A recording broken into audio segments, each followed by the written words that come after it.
Nuevamente quiero darles la bienvenida a la conferencia online, también conocida como webinar, Mejoramiento enfocado con base en la teoría de restricciones.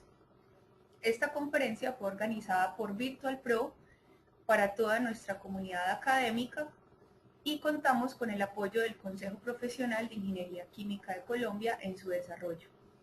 Esta tarde nos acompañan los ingenieros Julián Alejandro Cruz, director de Virtual Pro, y Héctor Miguel Páez como conferencista invitado. Esperamos que esta presentación sea de su total agrado, generar en ustedes ideas y expectativas que puedan aplicar en sus actividades académicas y laborales. Le voy a dar la palabra a Julián para que salude y presente al conferencista. Bueno, buenas tardes, noches a todos los usuarios de Virtual Pro. Buenas tardes, Salomé. Buenas tardes, Héctor. Damos inicio a esta serie de webinars Virtual Pro 2015 con este interesante webinar de mejoramiento enfocado en teoría de restricciones. Estamos trabajando fuertemente en alianzas para dar una consecución a estos webinars durante todo este año, entonces esperen grandes sorpresas y muy buenos conferencistas durante el transcurso de cada mes. Agradecemos, como lo decía Salomé, al Consejo Profesional de Ingeniería Química, al Directorio Industrial de Virtual Pro, y es muy grato presentar al ingeniero Héctor Miguel Páez. Él es ingeniero industrial, máster con habilidades directivas de negociación y comunicación. Fue director de mercadeo de Goldratt Consulting para Colombia, la firma fundada por el doctor Eliyahu Goldratt, creador de la teoría de restricciones, y también fue director de proyectos de esta misma organización. Es experto en teoría de restricciones certificado por TOSICO, que es la organización internacional que certifica en teoría de restricciones. Ha sido consultor y conferencista internacional en Latinoamérica para empresas de diferentes sectores de consumo masivo, manufactura, confección, metalmecánica, en las áreas de planeación estratégica, diseño de redes de suministro, modelos de simulación para operaciones complejas, plataformas cross-docking, redefinición de modelos de producción, alineación de proveedores, experiencia en empresas de proyectos de última milla, en gerencia de proyectos y en otras áreas también. También es docente de posgrado en áreas de mejoramiento para universidades como la Universidad del Rosario, aquí en Bogotá, Universidad Javeriana también en Bogotá, Universidad de La Sabana y Universidad ICESI en Cali, también de la Escuela Colombiana de Ingeniería Julio de Garavito, entre otras. Es socio fundador y director ejecutivo de la firma Leversense, que tiene operaciones en Colombia y en México. Entonces, Héctor, muy buenas tardes, muy complacidos de tenerte esta tarde con este interesante tema de mejoramiento enfocado con base en teoría de restricciones. Gracias, Julián. Salomé, buenas tardes. Para todos los asistentes, un cordial saludo. Mientras empezaban a llegar, encontramos personas de Nicaragua, de Argentina, Perú, por supuesto de Colombia, y pues es muy grato para mí poder estar acompañándolos en este webinar, independientemente de toda la hoja de vida que Julián acaba de leer. Mi expectativa es poder compartir un poco de esta metodología que tuve la oportunidad de conocer y de disfrutar del aprendizaje con el doctor Goldratt directamente. Y mi función y mi objetivo es dar herramientas para que nuestras empresas, nuestros estudiantes, nuestro recurso y talento humano en Latinoamérica tenga herramientas, valga la redundancia, para mejorar consistentemente en el tiempo. Ese es el principio fundamental de Leversense y por eso decidimos comenzar con esta metodología o con esta sesión en particular de mejoramiento enfocado. Lo que les voy a presentar es experiencia acumulada de 15 años y experiencia práctica. Esto no es una lectura de un libro o de una interpretación, sino herramientas y, por supuesto, aprendizajes que se han podido desarrollar con casos directos con organizaciones, que se han discutido en aulas de maestría de algunas universidades, como lo mencionó Julián muy amablemente, y es eso fundamentalmente lo que va a cubrir este espacio. Como lo dijo Salomé, el momento de interactuar va a ser mediante la escritura y la respuesta de sus inquietudes, pero por supuesto cuentan con mi tiempo y con mi interés para poder responder también vía correo electrónico. Entonces, sin dar más introducción, comenzamos con esta conferencia que hemos titulado así: Mejoramiento enfocado con base en la teoría de restricciones. Aquí está mi nombre y mi organización es Leversense. Más adelante les voy a hablar un poco de ella. Los puntos que vamos a tocar dentro de este espacio son los que ven en la pantalla. Mejoramiento continuo versus mejoramiento enfocado. Las personas como la base de la mejora. Hablar del tema de habilidades. Hay un par de facetas de habilidades que vamos a tocar también. Herramientas de pensamiento como una parte fundamental de lo que hoy en día es teoría de restricciones. Y como les dije, hablar un poquito de Leversense. Voy a pasar por acá muy rápido porque sé que hemos tenido más webinars de teoría de restricciones, pero quiero a los que no habían participado y están aquí por primera vez dar una reseña muy breve del origen y de lo que hoy en día dejó este físico israelí llamado Eliyahu Goldratt. A mediados de la década del 80 se popularizó un libro llamado La Meta, posteriormente se convirtió en una película y fue el origen de todo esto. Fue aproximadamente la conclusión de 5 años de trabajo del doctor Goldratt en campo, pero como él mismo compartía con algunos círculos y en algunas conferencias, después de los 5 años, obviamente mantuvo la misma dinámica de aprendizaje y de aplicación en diferentes aspectos. Como lo ven ahí, son varias obras que hacen parte del cuerpo de conocimiento de teoría de restricciones y en todas ellas, en cada una de ellas, se evidencia la aplicación del sentido común. Es algo que cuando uno lee el libro, o sea, La Meta, La aguja en el pajar, No fue la suerte, Cadena crítica, No es obvio, en sus diferentes aplicaciones, encuentra sentido común aplicado, cosas que parecen obvias, que son obvias, pero que de alguna forma no se aplican en las empresas, o en algunas empresas, para no generalizar. Entonces, este es el punto de inicio. Esta es la razón de ser de la teoría de restricciones, donde hay elementos que se han difundido, que se han publicado y que desafortunadamente no son tan conocidos. Creería yo más que el 90%, 95% de las personas que conocen teoría de restricciones lo encasillan en La Meta, en una aplicación de producción. Y esto pues no es nada diferente a un potencial muy grande para poder expandir y difundir los demás elementos de esta metodología. En su último libro llamado La ciencia de la gerencia, que él decía que era el más importante, hay una discusión de cómo aplicar los conceptos lógicos de esta metodología en la vida personal, en la vida de los individuos. Y es un diálogo que sostuvo con su hija Efrat Goldratt, psicóloga organizacional, y es una aplicación o es una forma de ver cómo toda la evolución de la teoría de restricciones puede ser utilizada por el individuo para tener una vida plena. Esto no lo vamos a cubrir hoy, esperamos poderlo desarrollar dentro de otro webinar, pero les quiero dejar esa semilla creada, es decir, toda la historia metodológica y toda la historia bibliográfica del Dr. Goldratt termina con una obra donde la filosofía se aplica a nivel personal, la filosofía empresarial de TOC se aplica a nivel individual. Entonces es una invitación para que ustedes, los que estén interesados, por supuesto, puedan encontrar no solamente la aplicación a nivel empresarial, sino también de manera individual y personal, como lo pueden llevar a cabo. Entrando ya en materia, me interesa comenzar con esta diferencia del mejoramiento continuo y el mejoramiento enfocado. El subtítulo de La Meta en su versión original es un proceso de mejoramiento continuo. Y de alguna forma tenía embebido dentro del título y dentro de todo el concepto de la teoría de restricciones un proceso para mejorar permanentemente en el tiempo. Cuando estaba preparando el webinar, hice una búsqueda de mejoramiento continuo en Google y pues fue bien interesante que encontré en cuestión de segundos, eso fue en español solamente, 490.000 hits. Y los primeros resultados de las 2, 3, 4 primeras páginas se referían directamente con el sistema de aseguramiento de calidad.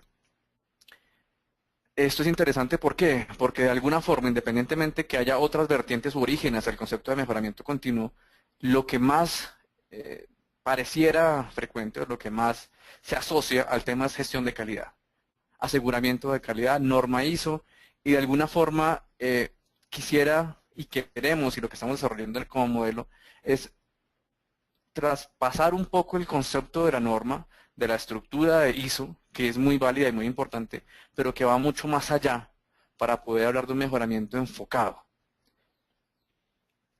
Antes de entrar al tema de mejoramiento enfocado, quiero colocar algunos ejemplos de mejoras continuas y que también hemos encontrado en muchas organizaciones. Solamente hablando del tema de reducción de costos. Hay muchas compañías de diferentes tamaños que están permanentemente buscando cómo hacer menos obeso o más delgadas las compañías. Y una forma de lograr esta mejora, entre comillas mejora, es mediante la reestructuración de las organizaciones. Eso suena muy bonito, de hecho uno puede escuchar el tema de reingeniería y otros conceptos, pero en últimas lo que se evidencia es un tema de despidos, que más allá del funcionario que se va de la empresa, lo que deja como resultado es que las personas que quedan en la empresa, no las despedidas, las que quedan en la empresa, quedan con una lealtad de alguna forma tocada, afectada, y reflejan una falta de empoderamiento, porque la pregunta y el cuestionamiento es ¿cuándo es mi turno? Ya salió mi compañero, mi amigo, yo sigo acá afortunadamente, pero el día de mañana sigo yo. Y esto pasa a nivel de multinacionales, a nivel de empresas locales, pequeñas, pero generalmente las sensaciones de inseguridad, de insatisfacción de lo que acaba de ocurrir y el empoderamiento que se genera es lejano al que se quisiera. Es decir, las personas no quedan agradecidas porque quedaron empleadas en la empresa, sino quedan con la sensación de ¿cuándo es mi turno? ¿En qué momento salgo yo de las compañías? Entonces, obviamente esto va a impactar la moral y obviamente esto va a impactar el desempeño de cada persona en su gestión. Otro ejemplo de estas mejoras continuas puede ser la reducción de costos logísticos. Yo tuve la experiencia de trabajar como consultor logístico durante 5 años. Independientemente de la empresa, la constante es, o la interpretación que a veces le dan a la ley de logística, es que es el centro de costos que hay que trabajar. Una de las mejoras viene dada por la reducción en los fletes. Los fletes es el valor que se paga por el transportar una mercancía de un punto A a un punto B. Y al reducir los fletes, una de las maneras de lograrlo es mediante la optimización del transporte, lo cual genera un aumento del inventario en diferentes nodos de la cadena y en último un aumento de agotados. Esto suena extraño que yo diga aumento de inventarios y aumento de agotados. Más adelante les voy a colocar un ejemplo de cómo se entiende desde el punto de vista de la teoría de restricciones este conflicto genérico en el tema del inventario, pero en últimas, si ustedes han estado en ese campo o tienen la experiencia o tienen la posibilidad de hablar con una persona que esté encargada de la parte logística, pueden evidenciar esto. Le pueden preguntar a una persona encargada, le dicen cuánto es su nivel de inventario, les va a decir que es muy alto, independientemente que es alto. Y al mismo tiempo, con un nivel alto de inventarios, les pueden preguntar cuál es su nivel de disponibilidad y le va a decir es mucho más alta de lo que quisiera tener. Entonces estamos hablando de un entorno que aunque maneja una situación particular sobre el tema de reducción de fletes, que es algo muy bueno, genera en últimas un efecto negativo, porque el inventario se acumula y al mismo tiempo la disponibilidad o el nivel de agotados, como también se conoce, empieza también a ser visible dentro de los sistemas. En conclusión, tenemos ideas que parecen buenas, pero que generan daños en el sistema. Entonces, esos son algunos ejemplos de, entre comillas, como coloco ahí, mejoras continuas. La interpretación tradicional de la mejora continua es mejorar en todo lugar posible. ¿Qué caracteriza ese tipo de mejoras? Que consume demasiados recursos, tiempo, dinero y talento humano, que la mayoría de los cambios no tendrán un impacto visible en los resultados financieros de la empresa y que algunas mejoras locales podrán generar efectos negativos en otras áreas, como lo acabo de mencionar con el tema de los despidos y también con el tema de los inventarios. Es decir, con la concepción aislada de la mejora o de una forma dispersa, cada uno cree que está mejorando, cada uno toma las mejores acciones, pero definitivamente no cada acción genera un impacto positivo en el sistema. Como se dan cuenta, lo que quiero evidenciar con esta gráfica es que si pensamos que la empresa es una unión de eslabones interdependiente, una mejora continua desde la óptica tradicional implicaría esfuerzos en cada uno de los eslabones. esto es lo que de alguna forma caracteriza y lo que vive cada empresa. Esto es lo tradicional, lo normal, en que cada área tiene iniciativas de mejora, cada área está muy segura de que está aportando a la empresa y en últimas esa mejora no es visible o no es tan visible. También hemos tenido la oportunidad de entrar en algunas compañías que han tenido procesos robustos como Six Sigma y los Black Belt o las personas que han tenido entrenamiento en Six Sigma dicen ¿dónde están los ahorros? Desarrollan proyectos, generan planes, funciona muy bien y el ahorro en últimas, las cifras totales no son nada impactantes comparado con el esfuerzo y con la expectativa. Entonces, digamos que ahí hay una posibilidad de mejora sustancial dentro de cualquier organización. Entremos a hablar de mejora enfocada. El doctor Goldratt tuvo la invitación para participar en la introducción de un libro que se llamaba o que se llama el TOC Handbook o el Manual TOC, un libro desarrollado por McGraw-Hill en el 2010. Y dentro de la introducción él afirma que la manera de escribir TOC puede ser mucho más ambiciosa que escribir una frase. Es decir, a él le habían preguntado en su momento cómo podemos condensar todo TOC en una frase. Y la respuesta de él fue, creo que podemos condensarlo en una sola palabra, enfoque. Esto en el momento de su publicación y cuando trabajaba con él directamente, realmente es lo que refleja una metodología que puede ser parcialmente interpretada o aún por los que se llaman expertos parcialmente utilizada. Todo se resume a desarrollar habilidades, desarrollar capacidades para identificar esos puntos, esos elementos que si yo me enfoco en ellos tengo un impacto global.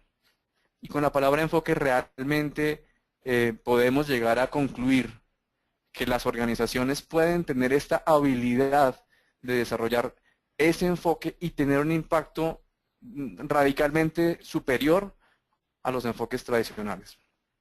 Dentro de la misma publicación, este TOC Handbook o Manual TOC, el doctor Goldratt hablaba de la ley de Pareto, donde todos sabemos que el 20% de los elementos generan el 80% del impacto.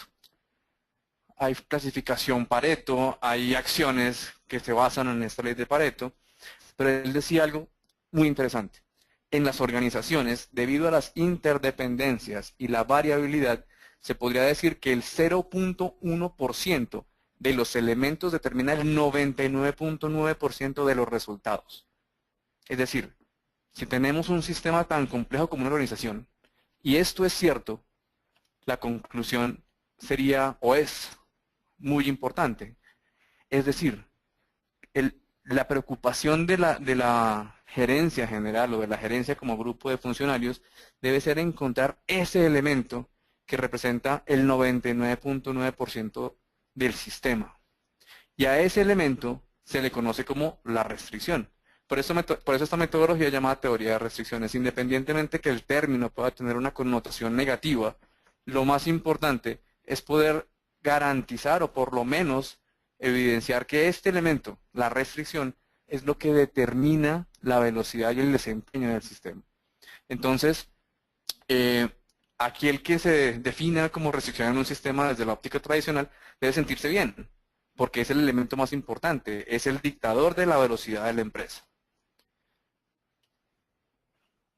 Más adelante, el doctor Goldratt en el año 2011, cuando descubrió que tenía cáncer o cuando fue diagnosticado con cáncer, desarrolló un video, o más bien, narró mediante un video el primer capítulo de una obra que no terminó.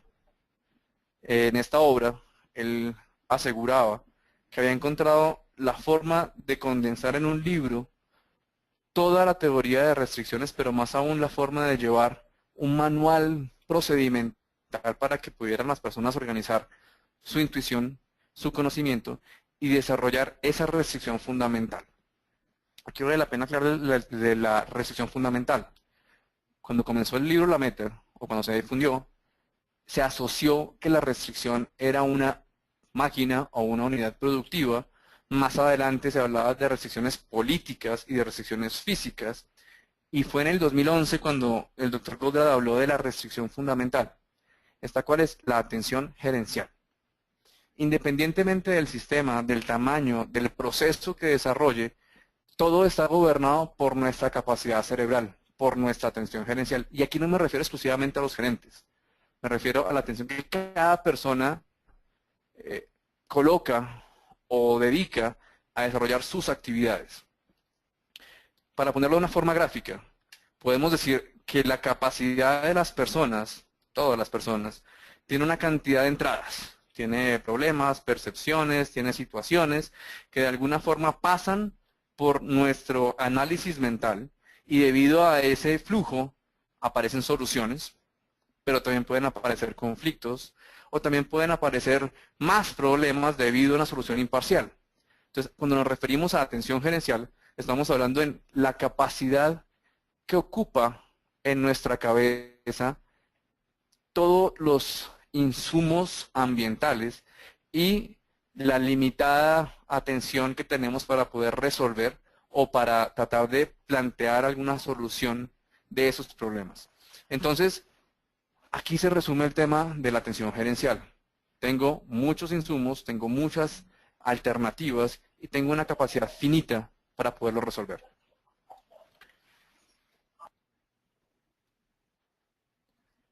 Adicionalmente, en el año 2011, el mismo doctor Goldratt pidió un espacio público, que fue en Baltimore, y él pidió una última conferencia. Esa es una conferencia que duró un poco más de una hora. Se llamaba Above and Beyond Competition, superando y alejándose de la competencia. Y dentro de esta conferencia, el doctor Goldratt decía y afirmaba que lo que consume más atención gerencial y tiempo son las fricciones dentro de las compañías. Es decir, los conflictos entre las personas, las relaciones humanas, son los que consumían más tiempo de esta limitada capacidad gerencial. Y era, pues, no sorprendente, pero sí algo que se evidenciaba y se repetía en la mayoría de las compañías. Es decir, tenemos sistemas complejos cuya capacidad de evolucionar y de moverse está gobernada por una porción muy pequeña de partes, el 0.1 dijimos, y debido a esa cantidad de interdependencias en las empresas, estamos diciendo que esa capacidad limitada de ese 0.1 se está desperdiciando o consumiendo debido a las fricciones entre las empresas. En esa misma conferencia, el doctor Goldratt decía, debido a la interacción que se tuvo o que tuve, hablando en primera persona de él, con el mundo occidental, particularmente con Japón, encontré una forma diferente a la que yo concibía las mejoras de las compañías. Dentro de esa narración, la conclusión es que el resultado es una consecuencia inevitable de elementos blandos, es decir, de elementos humanos dentro de las compañías, donde lo más importante era la motivación de las personas, el espíritu de cómo sentirse trabajando en equipo debido a esa motivación, y como consecuencia inevitable y como consecuencia de esa motivación y colaboración, el resultado se daba directamente.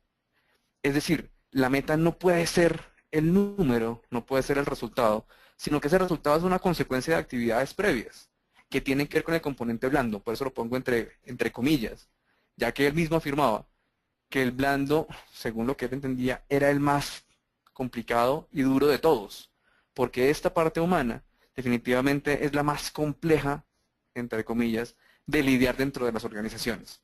Entonces, esta es una secuencia de actividades que, insisto, aún muchos que se llaman expertos o que se dicen expertos en T12 todavía están por desarrollar. El integrar el elemento humano y el elemento que refleje cómo llevar a cabo esta motivación y esta colaboración para alcanzar el último resultado definido. Actualmente, ¿qué encontramos también? Que hay dos mundos paralelos. Un mundo que está enfocado en la parte blanda, de forma exclusiva, con el tema del outdoor training, donde se van a alguna parte alejada de la ciudad, hacen actividades vivenciales, donde hay caídas y alguien lo recibe, donde aquí en Colombia, no puedo hablar por el resto de países, hay espacios donde se van entre cuevas, y hay pasos, digamos, de retos geográficos, y al final de la sesión hay una discusión de cómo se sintieron. Todo esto es una parte blanda. y es muy válida, pero ahí se queda. Por el otro lado, hay un enfoque en el tema procedimental, en la parte de operaciones, con una cantidad de metodologías. Acabo de mencionar hace unos minutos el tema de Six Sigma. Podemos afirmar, con base en la experiencia práctica en muchas compañías, que hoy en día se manejan mundos independientes en las mejoras de las organizaciones. Una parte tratando de manejar y mejorar la parte blanda, o la faceta humana de las compañías, y otra que está enfocada en la parte de los procesos. Pero por su mismo enfoque aislado de mejora humana y mejora procedimental, pues se pueden generar ese tipo de conflictos que se pueden dar dentro de las compañías. Para colocar un ejemplo de esto, les presento una metáfora sobre un piloto y sobre un vehículo. Trabajar en la parte blanda de las organizaciones no garantizará tampoco un proceso de mejoramiento continuo, un mejoramiento enfocado. Porque imagínense el mejor piloto, con la mejor preparación física, mental, montado en un Renault 4. No tengo nada en contra de los Renault, sencillamente es un ejemplo de una tecnología que fue muy buena en su momento, pero que hoy en día no podría competir a un nivel con Fórmula 1 o ese tipo de vehículos con un desarrollo de alguna forma muy evolucionado comparado a lo que había en este momento con un Renault 4. Entonces la propuesta acá, o la hipótesis, es que la única forma de tener mejoras importantes es mediante la aplicación de nuevos paradigmas en los procesos. Es decir, necesitamos trabajar tanto a nivel blando o a nivel humano, pero al mismo tiempo empezar a repensar los procesos. Y ahí es donde TOC juega un papel fundamental, tanto en la parte blanda, con las relaciones humanas, como en la parte dura, con el tema de los paradigmas. Entonces, para cerrar este punto en particular, les presento esta gráfica, donde los elementos que componen la teoría de restricciones vienen siendo, por un lado, los procesos de pensamiento, donde podemos encontrar relaciones causa-efecto, y principalmente no, una de ellas siendo la solución de conflictos, que lo vamos a ver un poco más adelante. Y por el otro lado está el tema de aplicaciones, es decir, esto que es ya procedimental y metodológico de cómo mejorar una planta de producción, cómo repensar la parte financiera de toma de decisiones, cómo mejorar la parte de distribución, proyectos. Esto es lo que es visible, lo que hay una forma clara de identificar, pero sin olvidar, como les dije en la primera parte, donde están los elementos lógicos que llevan a esas aplicaciones. Esa conjunción de elementos de parte lógica o la parte procedimental de pensamiento y las aplicaciones es lo que en conjunto es la teoría de restricciones. Nuestro modelo se basa en eso, y como les digo, la experiencia en campo y la experiencia con el trabajo directamente con Goldratt nos llevó a proponer un modelo distinto. ¿Un modelo distinto en qué medida? En que los elementos funcionales siguen siendo los que caracterizan una ventaja competitiva, es decir, la construcción de un elemento interno, el desarrollo de unas capacidades internas, la capitalización, es decir, el aprovechamiento de esas habilidades o de esas capacidades y el mantenimiento de dichas habilidades obtenidas. Dentro de esta construcción, nuestra propuesta y lo que estamos desarrollando es centrarnos en las habilidades personales. Es decir, comenzar con las habilidades personales. Una vez identificamos las habilidades personales, desarrollamos las habilidades gerenciales y podemos concluir cuál es el punto de enfoque para desarrollar un proyecto de mejora. Una vez pasamos por este flujo, encontramos el campo disponible para poder desarrollar un plan de mejora y ejecutar un proyecto. Esto al final, ¿qué nos debe evidenciar? Que vamos a tener unas lecciones aprendidas, un mejoramiento en indicadores y algo técnico, que es la parte de gerencia del amortiguador. Qué tan efectivo fue el proceso, qué tan a tiempo estuvo con base en la estimación y qué tan replicable puede llegar a ser. Hablando de habilidades personales, yo soy un fanático del deporte, un fanático del fútbol. Les quiero colocar un ejemplo sobre una persona, motivo nacional, creo que puede ser motivo regional latinoamericano. Una persona llamada James Rodríguez. James Rodríguez fue un adolescente que desde muy temprano empezó a desarrollar habilidades deportivas, pero que también tiene una característica de su forma de comunicar. James ha trabajado mucho en el tema del tartamudeo. Él tartamudeaba mucho cuando era joven y ha trabajado mucho sobre eso. El ejemplo en particular de James es que si alguien está evaluando la capacidad de este individuo por su habilidad de lectura o de narración, muy seguramente lo va a catalogar como alguien que no tiene la suficiente capacidad y lo pueden evaluar de una forma negativa. Afortunadamente, tuvo la guía, tuvo el acompañamiento, tuvo la dirección de alguien que dijo: la habilidad innata de James no está en la comunicación, obviamente, sino está en desarrollar sus competencias futbolísticas.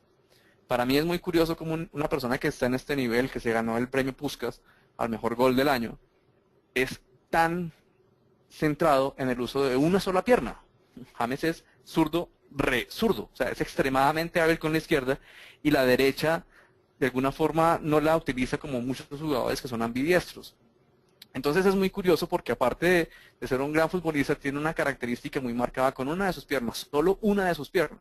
Y aún así, con esta característica propia como jugador de fútbol, se encuentra en este momento en una élite mundial, hace parte de uno de los equipos más famosos y con más laureles en el mundo, y ocupa pues un papel protagónico.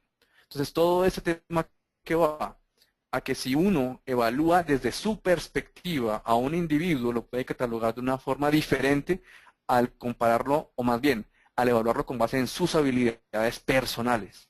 En muchas ocasiones, las organizaciones que conocemos y que hemos podido entrar, tienen un perfil y quieren que la gente se adopte o se adapte a ese perfil.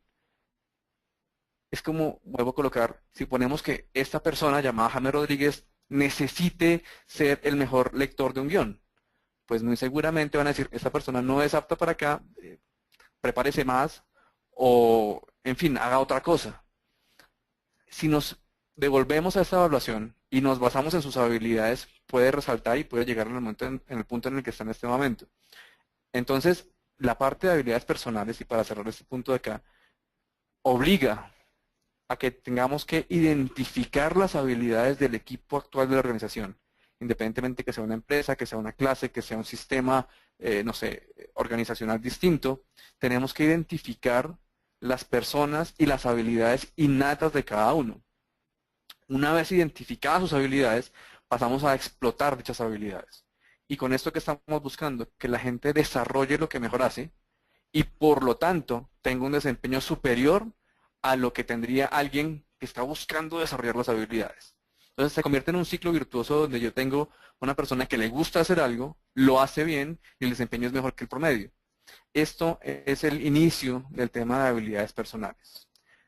Sobre la misma parte blanda, el doctor Goldratt en su última publicación, La Decisión, en la parte final, en el último capítulo, habla que las personas somos una conjunción de 3 elementos, de emoción, intuición y lógica, y que debido a esos 3 elementos tomamos las acciones correspondientes a cada persona. Parte de esas decisiones o parte de ese proceso también tiene una secuencia que él describe en este mismo capítulo, donde dice que las personas tienen áreas de interés diferentes. A algunas les gusta dictar clase, otras les gusta investigar, otras les gusta trabajar, en fin, hay diferentes facetas dentro de cada persona. Pero dentro del área de interés se generan más emociones cuando uno se encuentra dentro de esa área en particular. Esas emociones que se generan dan pie para tener mayor intuición. Por ejemplo, si a mí me hablan en este momento de qué opino sobre un partido de fútbol americano, es completamente transparente. Que gane uno u otro no me interesa y no me genera ninguna emoción. Si vamos a hablar de la Champions League o si vamos a hablar del Mundial, esto es un área de mi interés. Eso me genera emoción. Y tal vez puedo aplicar algún tipo de intuición dentro de ese entorno. Entonces, el área de interés particular generan unos sentimientos que en última permiten aplicar la lógica de una forma más acertada. Y una vez existe esa mayor posibilidad de aplicar la lógica, tenemos mayor posibilidad de lograr resultados. Y si logramos resultados en esa área de interés, aumenta el interés, aumentan las emociones y vuelve y se genera un ciclo positivo de mejoramiento. Esta lógica está contenida, insisto, en el último capítulo del libro La Decisión, donde el doctor Goldratt evidencia que TOC trasciende las aplicaciones organizacionales y da una ruta donde cada individuo tiene la libertad de decidir si quiere una vida plena o si quiere una vida llevada por la inercia. Por supuesto, la vida plena tiene más satisfacción, pero también tiene algunos elementos que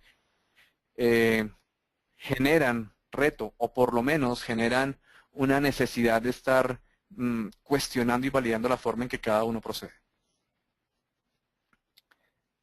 Bien, voy a pasar rápidamente para aprovechar el tiempo de un proceso, de un ciclo que fue desarrollado por el doctor Alan Barnard, un ingeniero surafricano que es uno de los mayores proponentes de la teoría de restricciones, es decir, una persona que recibe los fundamentos de la teoría, recibe el coach, si se puede llamar así, del doctor Goldratt, y empieza a proponer elementos adicionales. Este es uno de ellos, un flujo o un proceso de 5 pasos donde evidencia por qué se puede cambiar o por qué se debe cambiar un sistema.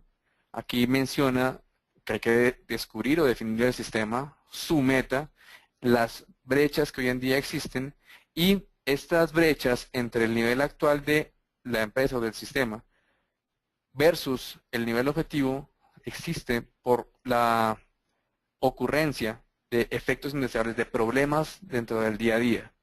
Entonces la propuesta es identifique esos problemas, que los conocemos en TOC como efectos indeseables, trate de analizarlos, buscar la causa de estos problemas, eso es ya el que hay que cambiar, el segundo paso, para poder más adelante definir cuál debe ser la solución, cuál debe ser en términos propios la inyección que se le va a colocar al sistema. Y por último, defina un plan, que es el cuarto paso, de cómo llegar a tener ese cambio aplicado. Al final del proceso, lo que debe juzgar si el cambio fue bueno o malo es que debe impactar directamente los indicadores. Es decir, al comenzar, debo tomar la foto del sistema, paso todo el flujo y debo evaluar cómo se comportó el sistema con esos indicadores. Esto es un proceso cíclico. Como se dan cuenta, aquí no estoy hablando ni de producción, ni de distribución, ni de proyectos, sino de algo genérico, donde yo puedo intervenir una entidad financiera o puedo intervenir una entidad de producción o de distribución manteniendo la misma lógica, manteniendo el nuevo proceso. Es cierto que también encontramos alguna tipología de empresas, es decir, aplicar las soluciones estándar de TOC para producción o para ambientes de distribución, pero este proceso puede ser también aplicado a compañías que no son estándar, que no hacen parte del común de organizaciones. Y la lógica que está detrás de esto es la misma, como identificar un sistema, identificar los problemas, validar una solución con un paradigma nuevo y la ruta para poder mejorar permanentemente. Lo primero que está ahí, o lo primero que se define es el tema del efecto indeseable. Esta es una recomendación a los que están escuchando el evento y eventualmente los que lo van a ver en la grabación más adelante, de cómo empezar a repensar los sistemas.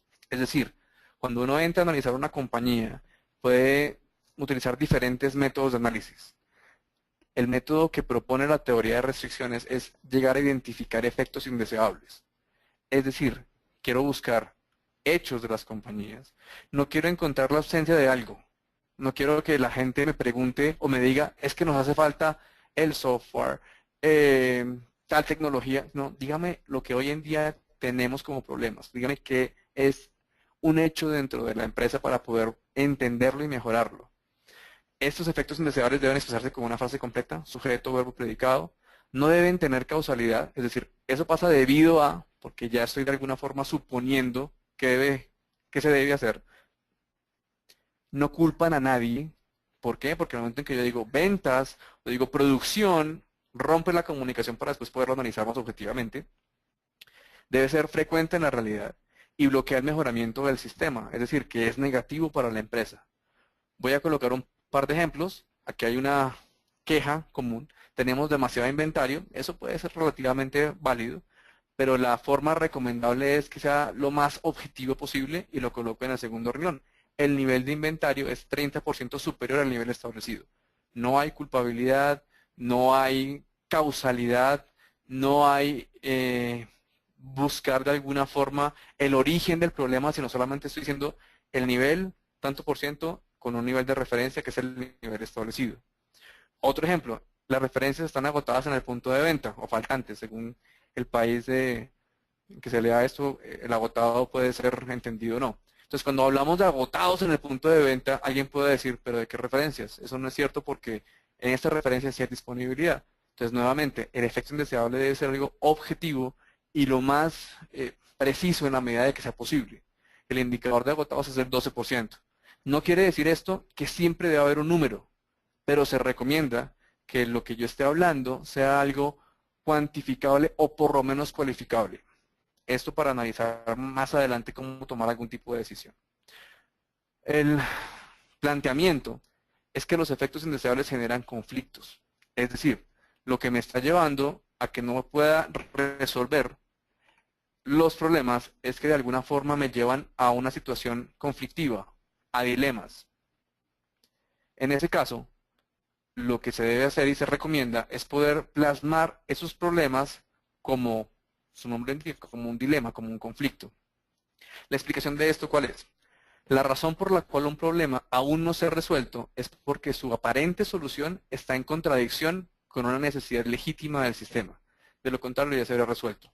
Voy a colocarles un ejemplo para que lo puedan ver de una forma más clara. Esto, cuando se lee la primera vez, es un poco denso, e igual vale la pena comentarlo. La forma de graficar, de identificar gráficamente un conflicto es mediante un esquema como este, donde en la parte izquierda, y lo pueden notar aquí con un color naranja, no sé cómo lo están viendo, describe el objetivo que se quiere alcanzar. Este objetivo se cumple con un par de necesidades que se identifican con la letra B y la letra C. Y para alcanzar cada necesidad existen las acciones o los prerequisitos que se identifican con la letra D y la letra D'. Insisto, esto es algo que vale la pena profundizar en un espacio diferente. Aquí solamente lo menciono para que sepan el origen y cómo se construye una nube, que es el nombre que el doctor Godron le colocó. Entonces, el ejemplo es este. El objetivo es tener un sistema rentable. Para tener un sistema rentable debo proteger las ventas. Y para proteger las ventas debo tener más inventario. Suena muy natural. Pero al mismo tiempo, para tener un sistema rentable debo controlar los costos. Y para controlar los costos debo tener menos inventario. Y aparece el conflicto. Esto es lo que sufren la mayoría de sistemas de consumo masivo que deben tener disponibilidad inmediata. ¿Tengo más inventario o tengo menos inventario? Ahí están atrapados los gerentes de logística. La solución de una nube implica cambiar un supuesto. ¿Qué es un supuesto? Es los elementos o son los elementos lógicos que están entre cada una de estas líneas. Lo que une esta afirmación con este prerequisito. Vamos a colocar unos ejemplos. Para proteger las ventas debo tener más inventario, porque el tiempo de reposición es largo, porque la demanda no puede ser pronosticada con precisión y porque el suministro no es enteramente confiable. Entonces, esto que está en letras azules y que están reflejando esta relación entre proteger ventas y tener más inventario es lo que se conoce como un supuesto, o son los que se conocen como supuestos. ¿Dónde está la clave o cuál es la sugerencia para poder resolver un conflicto cualquiera que sea? El que yo tenga la disposición de cuestionar o invalidar un supuesto. En este caso, una de las acciones es invalidar que el tiempo de reposición es largo. ¿Cómo hace el sistema logístico para poder lograr tiempos de reposición más corto y poder resolver el tema del control de costos y el tema de proteger ventas de forma simultánea? Por eso también, cuando se habla de esta metodología, hablamos de soluciones ganar-ganar. Ambos extremos del conflicto se deben cubrir, no es negociar. No es un punto intermedio, es llegar a una solución que beneficie a ambos lados del conflicto. Entonces, la solución estándar y propuesta por la teoría de restricciones es mediante el reabastecimiento basado en la gerencia dinámica de amortiguadores. Esto es el resumen de una cantidad de elementos que lo que hacen es desmontar el pronóstico como una herramienta de decisión y basar la operación mediante un intercambio o una reposición de los productos que han sido consumidos. Esto sé que se ha cubierto en otros webinars y esto lo vamos a discutir dentro de una sesión que haremos más adelante presencial y que ya les comentaré de qué se trata. Entonces, de alguna forma, este proceso lo que me permite es entender los problemas, identificarlos como conflictos o como dilemas o como nubes, que es el nombre técnico, con base en eso plantear una solución nueva, un nuevo ganar-ganar, y de ahí se desprenden unos efectos deseables. ¿Qué pasaría con ese sistema de reabastecimiento? ¿Qué pasaría cuando yo implemento esa solución? Que tengo menos inventario, que tengo menos agotados, es decir, más disponibilidad, y que de alguna forma estoy tratando de resolver de forma simultánea. ¿Mm?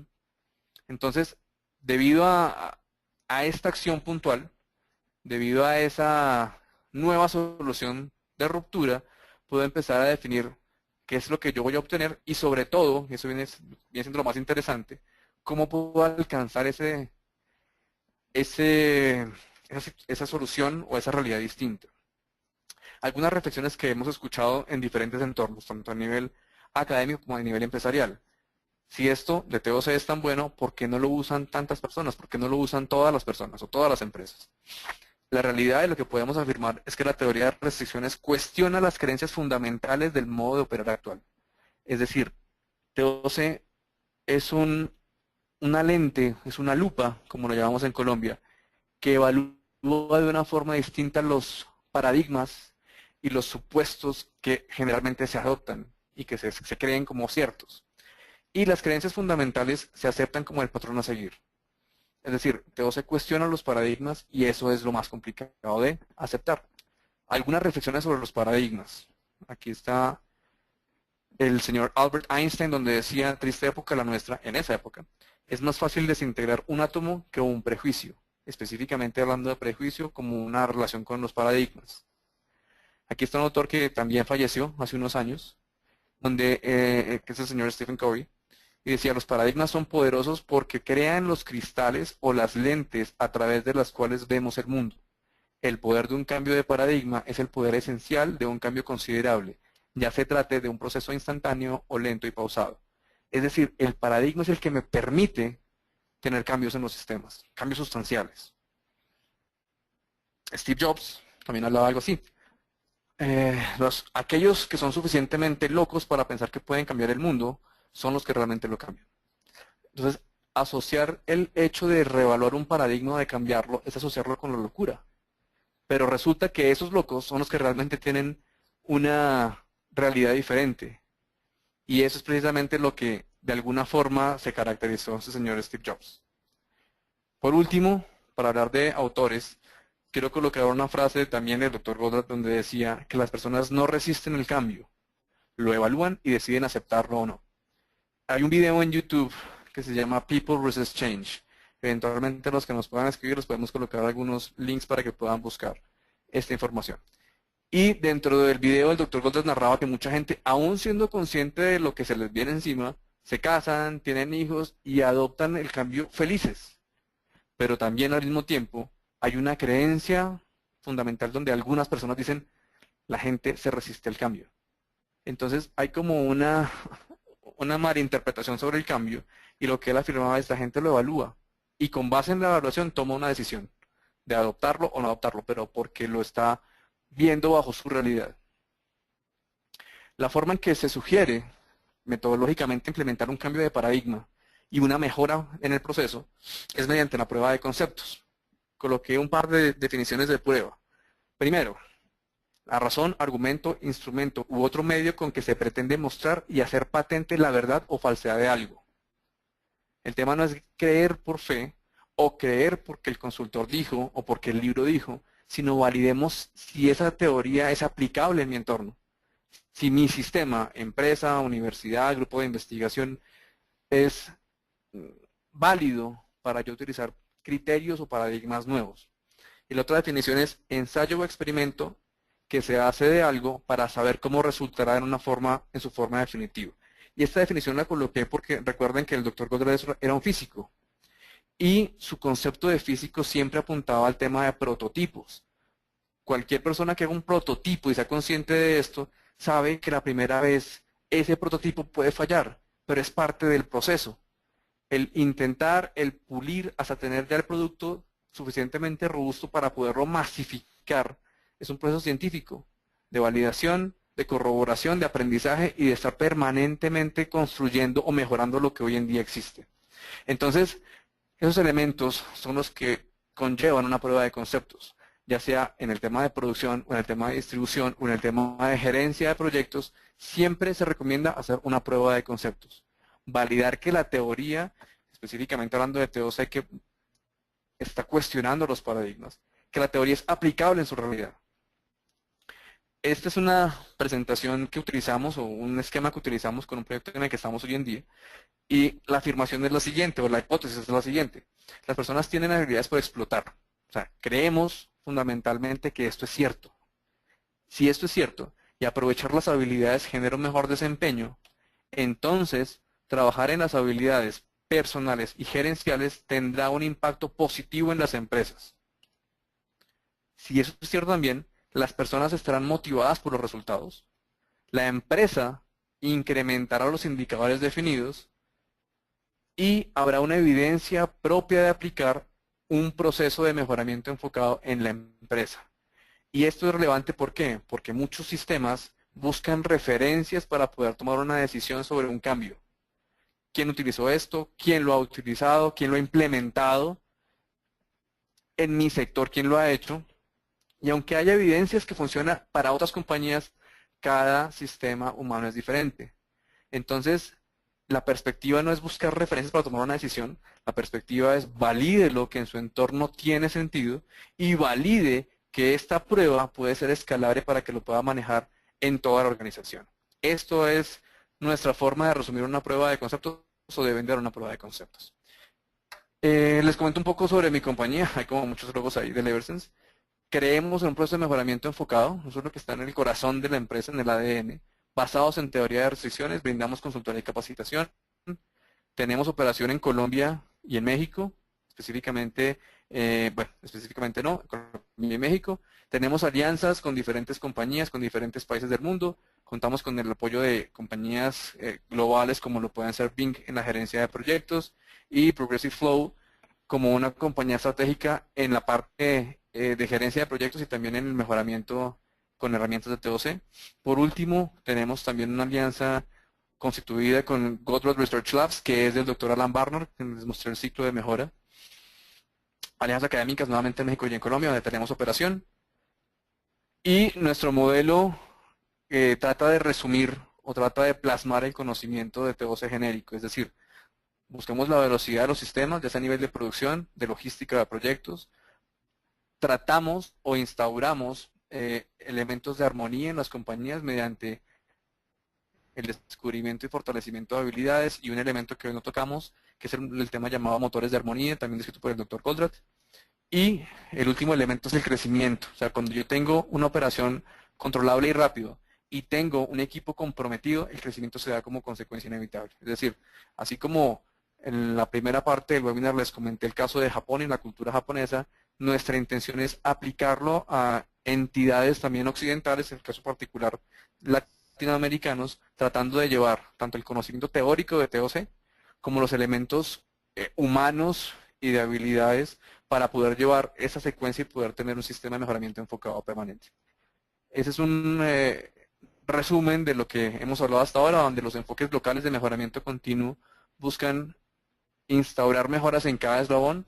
El mejoramiento global, el mejoramiento enfocado y sistémico busca encontrar ese punto de enfoque y en ese punto tratar de desarrollar las iniciativas de mejora. Si el enfoque es práctico y si se utilizó de una forma adecuada, todo el sistema va a mejorar. Aquí pongo un ejemplo. Si miramos esta cadena física con la óptica de la medición de peso, ¿sí?, con la característica del peso de la cadena, pues es válido decir que cada eslabón, al hacerlo más liviano, va a funcionar. Y eso es válido. Sencillamente es una forma de interpretar la cadena. La misma cadena, si queremos mejorar la resistencia de dicha cadena, el peso es irrelevante. Lo que yo debo encontrar es ese eslabón que determina el desempeño integral de la cadena. Entonces, no hay decisiones buenas o malas, sencillamente hay ópticas con que se evalúen. La óptica de costos y la óptica tradicional busca evaluar a una empresa o a un sistema como en eslabones independientes para que cada uno mejore. La óptica sistémica y la óptica holística lo que trata de enfocar es que esa misma empresa, esa misma cadena, está gobernada por muy pocos elementos y esa es la restricción y ese es el enfoque del que estamos hablando en este momento. Por supuesto, en términos costo eficientes o retorno de inversión, al utilizar acá menos recursos, menos tiempo, menos dinero, pues la rentabilidad de la mejora va a ser mucho mayor, porque enfoco mis recursos, que generalmente son limitados, al punto en que tiene mayor velocidad para recuperar esa inversión o ese esfuerzo que estoy colocando en el sistema.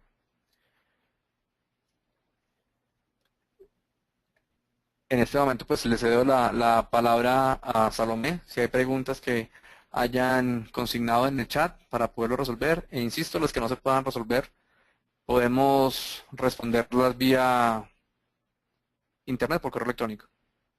Bueno, Héctor, por aquí Wilmer Gustavo pregunta cómo puede motivar al personal para implementar un SGC, un sistema de gestión de la calidad. Ok, hay dos formas recomendadas. La primera es identificar los problemas que hoy en día existen en el sistema, en la empresa, y con base en esos problemas plantear soluciones a la situación actual. Esa es como la forma más fácil de poder vender un cambio. La otra es, independientemente de los problemas, vender una realidad mucho mejor a la que tienen hoy en día. Eso se conoce como la venta menos menos y la venta más. Es decir, partir de los problemas para colocar soluciones o partir de una realidad que sea ambiciosa y que sea suficientemente retadora para que la gente se monte en esta idea del mejoramiento continuo del sistema de gestión de calidad. Bueno, Jorge Enrique Calderón pregunta, un software donde se pueda realizar la gestión de la TOC. Ok, hay que diferenciar la aplicación de TOC. ¿Por qué? Porque hay software especializado para manejar inventarios, para manejar operaciones. Hay otros especializados para manejar la táctica y estrategia, o sea, la parte lógica del sistema. Hay otros que están diseñados para manejar la parte de gerencia de proyectos. Yo les puedo hablar del que estamos trabajando con el desarrollo de proyectos, que es BIM, que es de Japón, pero solamente trabaja la parte de gerencia de proyectos. Entonces, vale la pena aclarar que la aplicación de TOC tiene diferentes aristas. Entonces, pues, sería mucho más fácil poderle dar una respuesta si me dice es producción o distribución, y bueno, eso lo puede responder directamente por correo electrónico, pero sí hay software, hay programas comerciales que se pueden aplicar según la necesidad del interesado. Bueno, Wilmer Gustavo pregunta que si es importante basarse en el ciclo de PHBA para la mejora continua. No es indispensable, o sea, si cuentan con la herramienta, si la gente sabe manejar el ciclo, es algo válido. El enfoque de TOC es un poco más no, es mucho más enfocado, porque el ciclo PHBA lo que busca es puede ser un mejoramiento continuo, como lo hemos visto durante el webinar, donde puedo aplicar esa lógica en cada uno de los eslabones, y es válido, pero es colocar demasiados recursos y esfuerzo en cada eslabón. No necesariamente esto va a generar un resultado visible.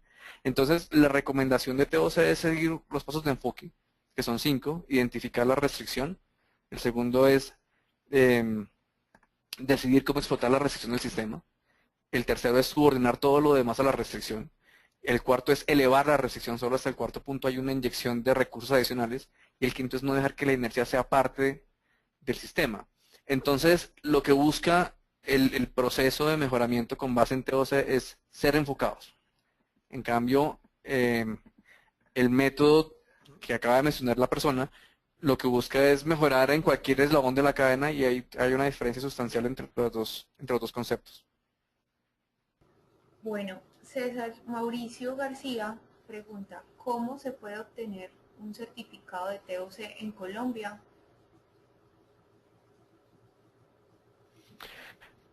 La única entidad que certifica internacionalmente es el TOC ICO. En la página hay eventualmente las fechas de certificación. Hay otras entidades, digamos que de consultores, que pueden llegar a certificar, pero la única entidad avalada internacionalmente es esta que acabo de mencionar, TOC ICO. Ahí pueden buscar el link para los siguientes exámenes. Creo que próximamente va a haber un evento en Bogotá, una certificación. Y bueno, si está interesado, pues me puede mandar un correo y le mando el link de esta página para que lo pueda llegar a consultar y poder certificar. Nicolás Cáceres dice, ¿tiene alguna experiencia de aplicación del TOC en la calidad universitaria? Una estudiante mía de la universidad, de la Escuela Colombiana de Ingeniería, estaba tratando de implementar el proceso de mejora en una universidad privada. Está en la fase de investigación, no hay un caso documentado. Lo que hicimos durante la clase fue revisar algunos elementos, efectos indeseables, plantear de alguna forma algunas inyecciones que se puedan llegar a utilizar, pero particularmente yo no lo he hecho. La estudiante mía, como les digo, está en la parte de investigación y está en proceso, pero no hay un caso completo que le pueda compartir o experiencia que le pueda decir sobre el tema, no. Bueno, Héctor, hay bastantes preguntas. Voy a leer las que más pueda. Ok. ¿Cómo, César Mauricio pregunta nuevamente, cómo se puede generar la cultura del cambio en todos los niveles de la compañía? Esa es una súper pregunta. El planteamiento que propone Goldratt para hacer un cambio de estos a nivel estratégico, obviamente comienza con la cabeza, pero hay evidencias, el año pasado se publicó un caso de Mazda, donde el proceso no comenzó por la cabeza, sino por entusiastas que fueron adoptando un proceso de mejoramiento en su área de influencia. Desarrollaron un modelo de Mazda, de hecho fue el CX5, y debido al desarrollo de ese modelo y después a pasar a un área mayor, que es el SkyDrive, como más alcance dentro de su modelo de gestión, llegó a los oídos corporativos y se vendió o se adoptó el modelo de TOC y obviamente ya en público como una herramienta de mejoramiento en las compañías. Entonces la respuesta corta, hay dos formas. Uno, cuando la cabeza corporativa decide implementar un proceso de mejora y hay herramientas, digamos que lógicas para poderlo hacer. Y la otra es cuando un líder interno decide adoptar esta mejora de forma aislada y empieza a crecer dentro de la organización. Otro ejemplo, no solamente el de Mazda, sino también el de Boeing en Estados Unidos fue algo muy parecido. Entusiastas empezaron a trabajar gerencia de proyectos en su área de gestión, mejoraron a tal forma que ya se volvió, digamos que creció como una bola de nieve y Boeing también está trabajando con herramientas de mejoramiento basados en TOC. Entonces, hay dos rutas, una más corta que la otra, pero pues no siempre el corporativo o el gerente general está dispuesto a montarse en cada iniciativa. Mi recomendación, y como lo pongo en el webinar, es comenzar con una prueba de conceptos, comenzar con algo aislado, pequeño, que pueda demostrar unos resultados y crecer esta prueba de conceptos hasta el punto en que sea tan llamativo para la empresa que se puedan convencer, si se puede usar la palabra, para poderlo implementar dentro de su corporación. Jonathan Manuel Ramos nos comenta, muchas organizaciones no intervienen en el análisis inicial de las problemáticas y más cuando se desea intervenir muchas áreas y procesos ya estructurados. ¿Cómo puedo desarrollar o comunicar los beneficios a la alta gerencia con esta implementación? La misma respuesta. O sea, la ruta recomendada es hacer una prueba de conceptos. Si la persona que preguntó eso tiene algún área, o sea, tiene alguna autonomía dentro de lo que hace, es seguir una secuencia. La recomendación que estoy colocando aquí en el webinar es identifiquen los problemas, identifiquen la causa raíz, si se puede, pero eventualmente pueden comenzar con los problemas, con los efectos indeseables. Debido a esa identificación, pues se pueden cuantificar y comenzar a colocar elementos que evidencien que esa realidad se puede cambiar por una mejor. Entonces, cuando se puede vender ese proyecto que está bajo mi área de interés, pues es más fácil que la gerencia pueda avalar un proyecto más grande. Pero, insisto, como TOC lo que busca son cambios de paradigma. Es muy retador, no digo que imposible, tratar de convencer a la gerencia que tenga un paradigma nuevo. ¿Por qué? Porque la inercia de las compañías es muy pesada, porque la gente tiende a decir, así ha funcionado eso toda la vida, y hay una cantidad de creencias, en algunas compañías, no puedo hablar de todas, donde es muy complicado creerle a un recurso interno. Y afortunadamente, pues existimos los consultores porque esa es, digamos, que nuestra fuente de trabajo. Pero el asunto es, la mejor forma de poder vender un cambio es demostrando resultados. Y la mejor forma es cuando los resultados son hechos por cada uno. Entonces, si esta persona está interesada, mi invitación es identifique su sistema, coloque los elementos que le puedan demostrar un beneficio para la empresa y después escálelo a siguientes niveles para que se pueda masificar en la compañía. Héctor, hay bastantes preguntas. Hay algunas muy puntuales. Yo creo que la gente quiere saber exactamente cómo aplicarlo en algunas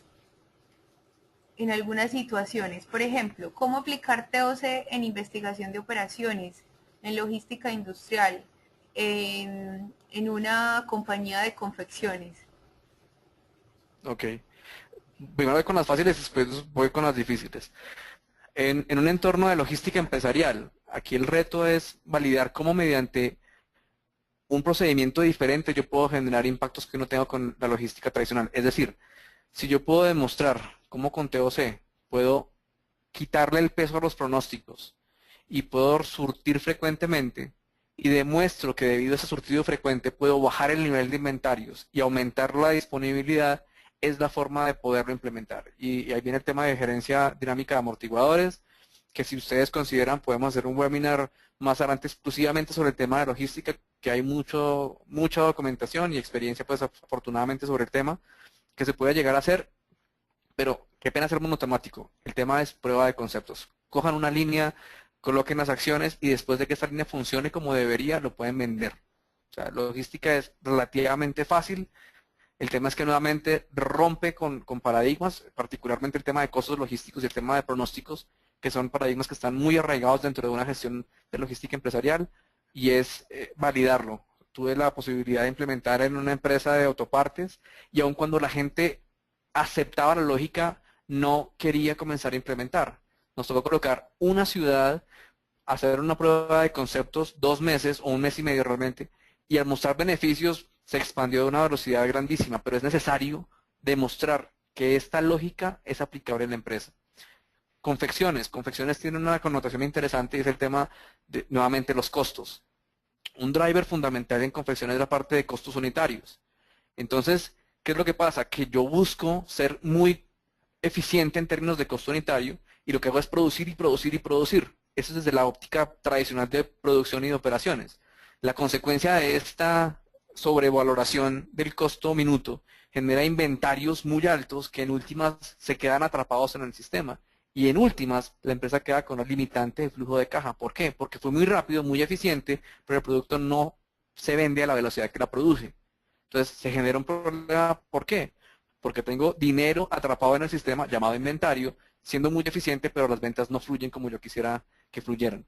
Entonces, ahí también hay un trabajo bien interesante. Estamos trabajando con la Cámara, el clúster textil de la Cámara de Comercio para poder empezar a trabajar el tema acá. Si la persona que preguntó tiene injerencia en la Cámara, qué bueno que nos pueda hacer un poco de eco sobre el tema. Pero también es una solución que hemos implementado en una compañía, que no puedo decir el nombre aquí a nivel nacional, a nivel Colombia, con un resultado impresionante y se debió por esa unión de iniciativa, tanto en la parte de manufactura o producción, con el tema de punto de venta. Aquí es lo que deben tener en cuenta. Confección puede ser para tener disponibilidad o confección puede ser para tener pedidos. Son 2 soluciones distintas. Puede ser un entorno mixto, que sería una tercera solución distinta, pero vale la pena entender cada caso para dar una solución puntual. En fin, se puede aplicar fácilmente. Investigación de operaciones. Lo que está por debajo de TOC es lógica matemática profunda. La solución puede sonar relativamente práctica y entre comillas sencilla, pero realmente lo que tiene por detrás son modelos robustos de lógica. Sobre todo, algo que Goldratt hablaba bastante es que la vida de las personas, de las organizaciones, tienen un alto grado de incertidumbre y variabilidad. Y los que trabajamos en TOC creemos eso. Es decir, yo puedo encontrar soluciones óptimas matemáticas, pero aplicarlas en la realidad no es tan aplicable, o sea, no es tan fácil. Entonces, una de las afirmaciones y de los últimos desarrollos del doctor Goldberg fue el tema de la curva en U. Es decir, buscar elementos suficientemente buenos para encontrar una solución, no el óptimo, porque el óptimo matemático se encuentra, pero en su aplicación, debido a la incertidumbre y la variabilidad, es muy complicado llegar a ese óptimo. Entonces, ahí hay como un punto de tolerancia porque la investigación de operaciones te da un resultado, te da una respuesta. TOC plantea un rango de mejora, pero no se ciñe a una respuesta única y óptima.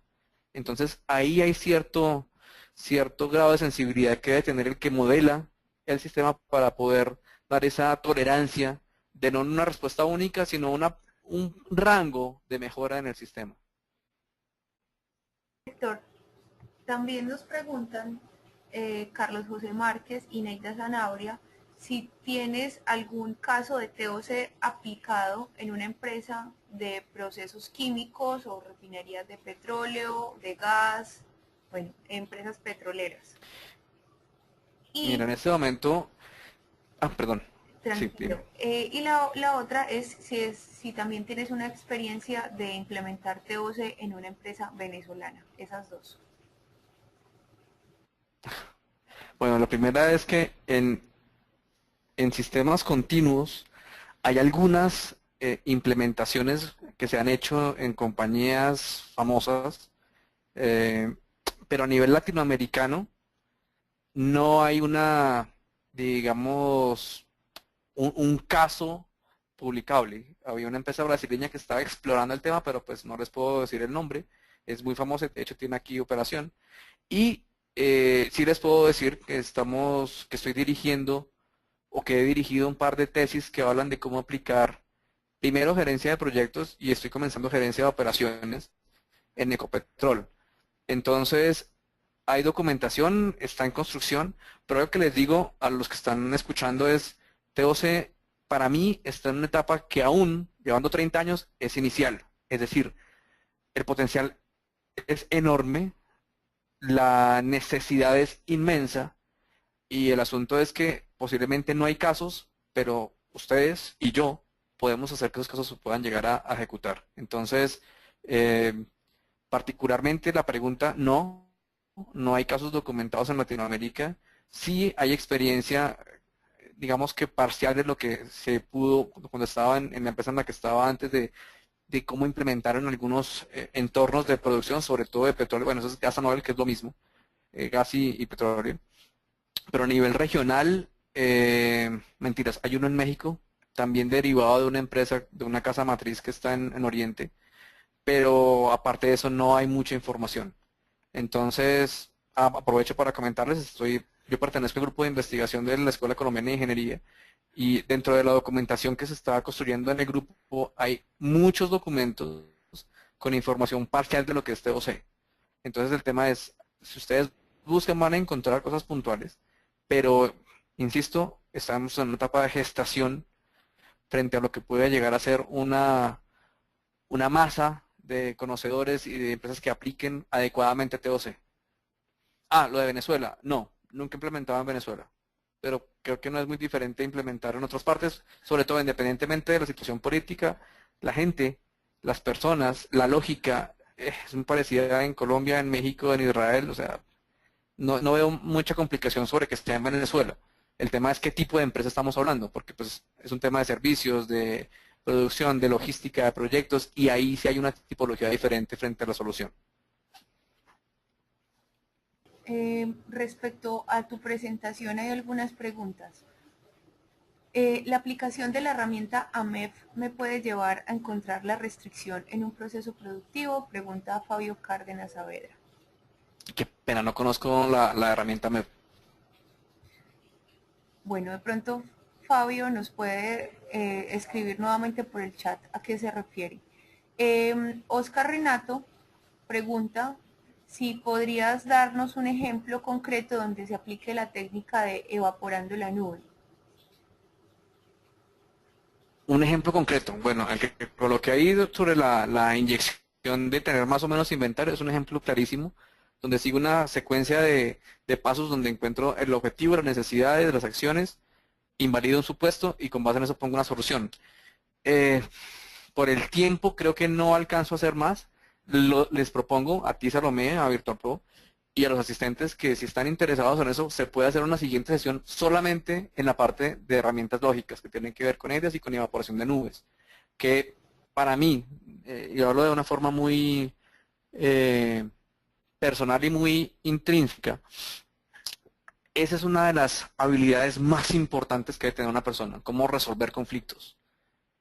Y la construcción de una nube con base en los lineamientos de TOC es una herramienta muy poderosa que de hecho yo lo he utilizado a nivel personal. O sea, parte de lo que a mí me cautivó de este tema hace 15 años fue que yo le pude ayudar a mi esposa a plantear una situación en la que ella estaba incómoda y donde yo no le di la solución. Además porque las mujeres nos dejan dar soluciones. Pero sí le pude ayudar a construir el conflicto y ella misma lo resolvió y quedó tranquila con la solución. Entonces, con una nube. Entonces, la conclusión en la que me llevó a eso y pues años de trabajo en el tema es que las nubes realmente permiten una tranquilidad y una posibilidad de resolver temas que si no se utilizan pues pueden seguir dando vueltas en la cabeza aún. Solo un comentario para terminar esta intervención es, tuve una estudiante de maestría de la Universidad del Rosario, de la especialización de hecho, me dijo que yo me casé por la meta, Héctor. Yo, ¿cómo así? Siguiendo la novela, se lo dio al prometido en su momento, y después de ver esos elementos personales, llegaron a una situación en que se pusieron de acuerdo y decidieron no aplicarlo, porque no estoy seguro que lo haya aplicado, pero sí tomar esa decisión de casarse. Entonces, el tema de las nubes permite eso, permite una claridad y permite mejorar mucho la comunicación. Entonces, nuevamente, los invito, los que estén interesados, podemos hacer una sesión más adelante de manejo de conflictos que requeriría un espacio suficientemente grande y de hecho se puede trabajar de una forma dinámica para que puedan interactuar y se queden con el conocimiento de esa herramienta. Héctor, pues por acá los asistentes me comentan que sí están muy interesados en que realices un webinar sobre soluciones lógicas y pues si quieres, ¿tienes un dato de cuántas empresas a nivel nacional han implementado la teoría de TOC? No. ¿No? Y no porque no se haya escrito, sino porque hay muchas empresas que cogen partecita de TOC, cogen una fracción y aseguran que están haciendo TOC. Como les comenté hace un momento, o al comienzo del webinar, mucho se ha ahondado en el tema de producción y hay empresas que utilizan parte de la solución de producción y dicen que están trabajando con TOC. Lo que les quiero dejar hoy como semilla es que TOC es mucho más que producción. Y decir que alguien trabaja con TOC no es que sea algo para pocos, sino que requiere, o por lo menos incita a tener herramientas no solamente en la fábrica, sino en la forma en que los gerentes ven realidad y que toman decisiones. Entonces, un número no lo puedo decir en Colombia. De hecho, en una conferencia el doctor Goldblatt dice que un alto porcentaje, bueno, ni siquiera un alto, un 10% de la industria mundial está trabajando con TOC. No dice si parcialmente, no dice si de forma holística, pero a nivel nacional hay una falencia grandísima en datos, en información. Entonces no puedo dar una respuesta, aunque hay muchas compañías conocidas, claro que muchas pueden ser menos de 15, que están trabajando con TOC de una forma parcial. Igual la respuesta corta es no hay un número o una cifra que les pueda compartir de cuántas compañías están trabajando con TOC en este momento en el país, y menos en la región. Ok, Héctor, no sé si quieres que lea alguna de las otras preguntas, realmente faltan muchas por responder. ¿Qué quieres? Salomé, me interesa que de pronto si ves alguna que sea repetitiva, Sí. Para dar la última, y no quiero también demorar a la gente que ya estamos llegando al límite del tiempo. Si quieres, dame la que tú veas que sea más frecuente y con esa terminamos, si te parece. Bueno, ya me hicieron la aclaración sobre el AMEF. Dice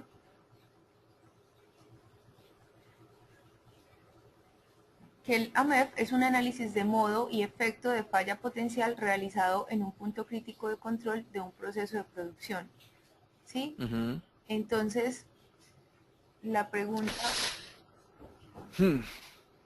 Sí, ya recuerdo la pregunta. Sí. Mi respuesta es, sería demasiado esfuerzo y trabajo hacer el análisis en cada uno de los procesos.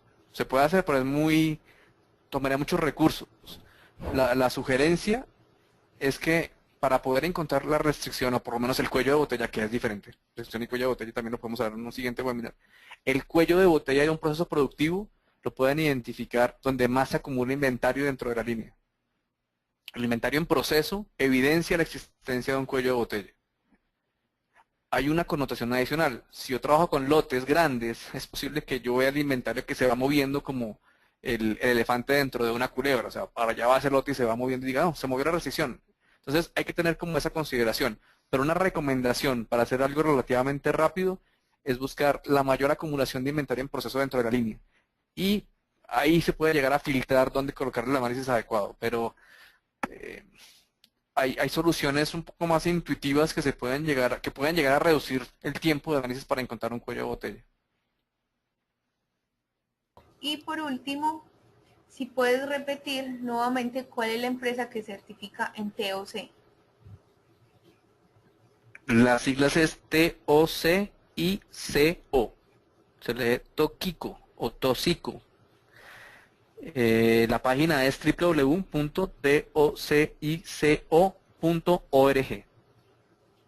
Ok. Bueno, entonces, Héctor, si quieres te despides de los asistentes, les aclaras que tú les vas a responder por correo electrónico puntualmente sus preguntas. Y muchísimas gracias, Héctor, por habernos acompañado en esta oportunidad.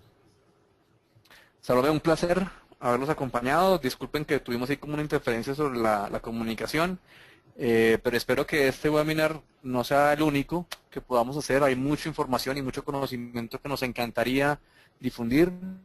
Les recomiendo nuevamente a los que estén interesados en participar en el evento que vamos a hacer próximamente, que va a ser cerrado, pero que por favor nos digan ahí quienes están interesados para poderles dar más información al respecto. Y pues un placer estar con ustedes. Muchísimas gracias por la invitación y espero que nos escuchemos pronto. Y a Julián también le voy abriendo el micrófono para que se despida de los asistentes. Julián, tienes la palabra. Bueno, gracias Salomé, para no extendernos mucho y que alcancemos a pasar una tarde con nuestras familias, pues primero agradecerle a Héctor su amable participación. La verdad fue muy interesante el tema que tratamos. Muchas gracias a todos los usuarios de Virtual Pro, a todas las personas que marcaron sí en la asistencia al evento. Pronto nos comunicaremos. Tendremos que hacer algún tipo de filtro porque pues los cupos van a ser limitados y solo está abierto para los asistentes a este webinar y para las empresas registradas en el directorio industrial de Virtual Pro. Así que si dentro de los asistentes hay empresarios o hay empresas que quieran vincularse al directorio industrial de Virtual Pro, pueden hacerlo en la misma página de la revista Virtual Pro, en la pestaña directorio, y ahí pueden inscribir su empresa al directorio. Y también a todos los asistentes los invitamos a participar en la convocatoria que está abierta para escribir documentos y artículos inéditos, y así estos documentos pueden ser seleccionados y publicados en la revista Virtual Pro. Bueno, sin más, Héctor, muchas gracias, Salomé, muchas gracias, a los asistentes de nuevo muchas gracias y espero que nos escuchemos en el próximo webinar de abril. Feliz tarde para todos. Hasta luego, muchas gracias.